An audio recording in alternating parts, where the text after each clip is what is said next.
કેનાલના પાપે ખેડૂતોને આર્થિક ફટકો પડ્યો છે। દેથડી ગામની સીમમાં કેનાલમાં ગાબડું પડતા નુકસાન થયું। કેનાલમાં ગાબડું પડતા આસપાસના ખેતરમાં પાણી ફરી વળ્યા છે। કેનાલના પાણી ફરી વળતા ખેડૂતોના પાકને નુકસાન થયું છે। કેનાલનું પાણી ફરી વળતા ખેડૂતોના ખેતર ધોવાયા છે।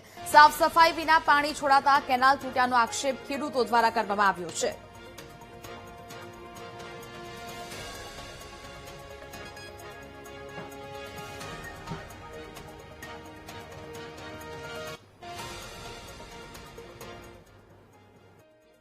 આ ખેડૂતને આ જગ્યા ઉપર તમે જોઈ રહ્યા છો, આ જગ્યા ઉપર આ 7 દિવસમાં બીજી વખત કેનાલ તૂટી ગઈ છે। આની પહેલા 5 દિવસ પહેલા કેનાલ તૂટી, 5 દિવસ વચ્ચે સ્ટોપ રહ્યું। ખેડૂતે બધું એનું મગફળી વાવેલ હતી, પૂરી થઈ ગઈ। પાછું લઈને થોડા ટ્રેક્ટરમાંથી ખાલી 4-5 થેલી સિમેન્ટ અને લઈને આવી અને ફરીથી થીગડું કરી અને જતા રહ્યા અને પાણી છોટ્યું। બીજા દિવસે કેનાલ તૂટી ગઈ।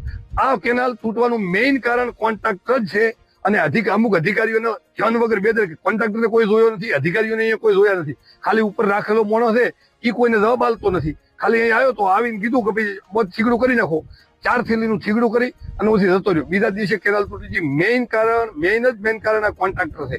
મારા ખેતરમાં આ 7 દાડામાં પહેલું પાણી આવ્યું, તારે તૂટી, વરે ફરીથી તૂટી। મારે મગફળી વાવેલી હતી, પછી વરે મગફળી નિષ્ફળ પામી, 2 લાખનું નુકસાન પડ્યું। ફરીથી મેં ઝાડ વાવી પણ ઝાડને વરે નુકસાન પામ્યું। ત્યાં વારંવાર આ કેનાલ કંત્રાટી બાંધવાથી બરાબર કામ ન કરે, 4 થેલામાં નોચી અને રાતો રહે અને માસ રાખેલો માણસ આવે અને એ બંધાવે અને કંત્રાટી કે સાહેબો કોઈ આમાં જવાબદારી લેતા નથી। ફોન કરો તો અધિકારીઓ ઉત્તર આપતા નથી। તો અમારે આ ખેડૂતને શું કરવું? આ કેનાલનું કામકાજ થોડા દિવસ પહેલા થયેલું હતું। કેનાલ આ 2 વખત તૂટી, 10 દિવસમાં 2 વખત તૂટી।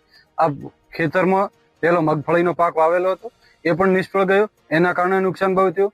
પછી ફરી વખત જુવાર વાવેલી હતી, એ પણ નિષ્ફળ ગઈ।